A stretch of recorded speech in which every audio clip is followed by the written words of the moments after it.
আসসালামু আলাইকুম। এই মুহূর্তে আমরা যেই জায়গাটায় দাঁড়িয়ে আছি এটা হচ্ছে আবদুল্লাপুর হাজী আমির উচ্চ বিদ্যালয়। এখানে আসলে দুইটা বিদ্যালয় আছে, একটা হচ্ছে প্রাইমারি স্কুল আর একটা হচ্ছে উচ্চ মাধ্যমিক, যেটাকে আমরা আগে মাধ্যমিক বা হাই স্কুল বলি। এটা হচ্ছে 1934 সালে আসলে নির্মিত হয়েছে। এই স্কুলটা আসলে বর্তমানের বয়স হচ্ছে আপনার 89 বছর। তো 89 বছর ধরে, মানে এটা হচ্ছে ব্রিটিশ পিরিয়ড থেকে, মানে 1947 বা দেশভাগের আগে থেকে এই স্কুলটা আসলে এখানে আপনার হচ্ছে প্রাতিষ্ঠানিকভাবে গড়ে ওঠে। আমি যদি একটু বলি, কারণ আমার যেহেতু মোটামুটি একটু বয়স আছে, আমি দেখছিলাম যে এই এই যে ভবনটা, এটা ছিল সবচেয়ে পুরনো ভবন। এটা এখনও ব্রিটিশ আমলের যে ভবনটা, এটা এখনও এখানে অবস্থান আছে। আমি দেখাই দিব আপনাদেরকে যে কতটা পুরনো ভবন। এটার দোতলায় যেই ছিল ব্রিটিশ আমলে যেই যুদ্ধ বিধ্বস্ত ছিল, সেই জিনিসগুলো আসলে এখানে মানে আপনার দৃশ্যমান ছিল। তবে নতুন ভবন হওয়ার কারণে আগের আসলে দোতলাটা আসলে ভেঙে ফেলা হয়। নিচের ভবনটা এখনও আসলে মানে ওয়ান কাইন্ড অফ পরিত্যক্ত অবস্থায় আছে। আমি জানি না এগুলো ক্লাস করে কিনা। পরবর্তীতে আমার যে এই সাইডে আপনার নতুন দুইটা ভবন করা হয়, আপনার এই সাইডে আর হচ্ছে পিছনে। তো আরেকটা যদি বলি, এটা হচ্ছে আমাদের উচ্চ মাধ্যমিক স্কুলটা। আর যেটা আপনার প্রাইমারি স্কুলটা ছিল আমাদের এই যে সামনের দিকেই, কিন্তু এখন এটা আসলে সরিয়ে আপনার ডান দিকে নেওয়া হয়েছে। তো ব্রিটিশ পিরিয়ড থেকে একটা স্কুল আপনার যদি এখানে প্রাতিষ্ঠানিকভাবে গড়ে ওঠে, শিক্ষার মান আসলে অনেক মানে খুব ভালো হওয়ার কথা। তো আমি জানি না, তবে যেহেতু আমি এই গ্রামেরই ছেলে, আমি এতটুকু বলতে পারি যে আশানুরূপ কোনো ফল বা আমরা ওইরকম আসলে কোনো ফল পাই না, বা রেজাল্ট ওইরকমভাবে হয় না। কেন হয় না, আমি যদি স্থানীয় বা কারোর সাথে কথা বলি তাহলে হয়তো বা বুঝতে পারবো। যাই হোক, আমার পিছনে আছে আমার ভাতিজা মুরসালিন খান।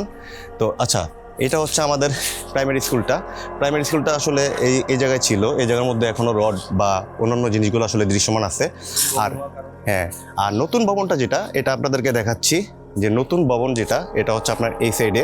এখানে হচ্ছে আপনার এটা হচ্ছে আমাদের প্রাইমারি স্কুলের নতুন ভবনটা। তো এই ভবনটা আসলে খুবই সুন্দর। আর পরিবেশটা যদি বলি, যেই জিনিসটা আসলে ঢাকা বা কোনো উপজেলা শহরে বা জেলা শহরে বা বিভাগীয় শহরে পাওয়া যায় না, যে এত বড় আসলে আপনার হচ্ছে এখানে একটা পুকুর আছে, তারপর হচ্ছে আপনার এখানে ঘাট দেওয়া আছে, যেটা নির্মাণ ব্যয় প্রায় 10 লাখ টাকার উপরে। এই জায়গার মধ্যে আসলে টিউবওয়েল, তারপরে এই জায়গার মধ্যে ওয়াশরুম। তো নাগরিক সুবিধা বা স্টুডেন্টদের জন্য যে সকল সুবিধা যেগুলো সরকার থেকে বর্ধিত থাকে, সবগুলোই আছে, কিন্তু শিক্ষার মান আশানুরূপ আমরা পাচ্ছি না। যেটা বলতে নিছিলাম যে 1934 সালে যেহেতু নির্মিত হয়েছে, এটা অনেক আগের স্কুল, যে এই ভবনটাও কিন্তু আপনার আসলে অনেক আগের তৈরি করা। আমার সামনে যে ভবনটা, এটাও আসলে একদম 1934 সাল, আমি জানি না, যদিও তখন আমার আসলে জন্ম হওয়ার কোনো সম্ভাবনা নাই। তো এই স্কুলটা ছিল আপনার সবচেয়ে পুরনো ভবন, যেটা আসলে আমি বুলেটের আঘাত ছিল, যখন আসলে এরকম কোনো আপনার ক্যামেরা ছিল না, বা ক্যামেরাতে বন্দি করার মতো আমাদের কাছে কোনো ডিভাইস ছিল না, তখন থেকে আমি এই জিনিসগুলো দেখে আসছিলাম। এলাকার মুরব্বি হলে হয়তো বা তারা খুব ভালোভাবে বলতে পারবে। তো মানে আবদুল্লাপুর যে স্কুলটা, এটা আসলে মানে এখান থেকে আসলে অনেক বড় বড় জ্ঞানী গুণী মানুষ এই পর্যন্ত আসলে দেশের মধ্যে বা দেশের বাইরে সার্ভিস দিচ্ছে। তবে যারাই আসলে এত বড় বড় মানুষ হয়েছেন, তারা আশা করি যে তাদের নিজের যোগ্যতায় সার্ভিসগুলো দিচ্ছে বা মানে রেজাল্টগুলো ভালো করছে। আমি যদি আপনাদেরকে বলি, এই যে আপনার যে এই দেওয়ালটা দেখেন, এই দেওয়ালটা কিন্তু আপনার অনেক পুরনো হওয়ার কারণে আপনার প্রায় ভেঙে যাওয়ার মতো, বা রডগুলো আসলে জং ধরার মতো।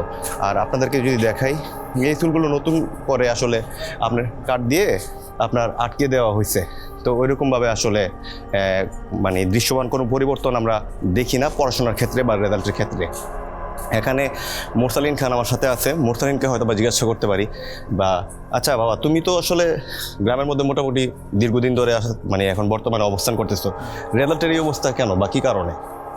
আমাদের স্কুলে বিভিন্ন গ্রুপিং, ম্যানেজিং কমিটির কারণে, বিশেষ করে শিক্ষকতার যে গ্রুপটা আছে, শিক্ষকরা গ্রুপিংয়ের মধ্যে আসক্ত হয়ে পড়ছে। তার কারণে কি পড়ালেখা কি উন্নতি হবে, সবাই যার রাজনীতি নিয়ে আসে। তো ছাত্রদেরকে সার্ভিস দেবে কীভাবে, ছাত্রদেরকে শিখাইলে না ছাত্ররা শিখবে। আর এদিকের ছাত্ররা শিক্ষকদেরকেও এত মান্যগণ্য করবে যে ওই ইয়াটা এখন নাই আর। মানে এটা কি মানে ব্যক্তিত্বটাকে ওনারাই নিজেদেরটা নিজেদের টিচাররা নষ্ট করতেছে এবং আচ্ছা দর্শক আমি জানি না আমার এই মানে এই ভিডিওসটা পাবলিশ করার পরে আসলে কতটা মানুষ আমাকে মানে গ্রহণ করবে, কতটা বর্জন করবে, হয়তো বা মুরসালিনকেও আসলে অগ্রহণযোগ্যতার কাতার থেকে অনেকে বের করে দিতে পারে, বা রাজনৈতিক মহলে যেহেতু সে 2-3টা পয়েন্ট বলছে, একটা হচ্ছে আপনার ম্যানেজিং কমিটি রাজনৈতিক হস্তক্ষেপ, আর দ্বিতীয়ত হচ্ছে মানে টিচাররাও আসলে রাজনীতির সাথে ইনভলভমেন্ট হওয়া বা ম্যানেজিং কমিটির সাথে মানে যোগ সদস্য আসলে আপনার স্কুল পরিচালনা করা, যেই কারণে আসলে আপনার পড়াশোনার মান ওইরকমভাবে হচ্ছে না।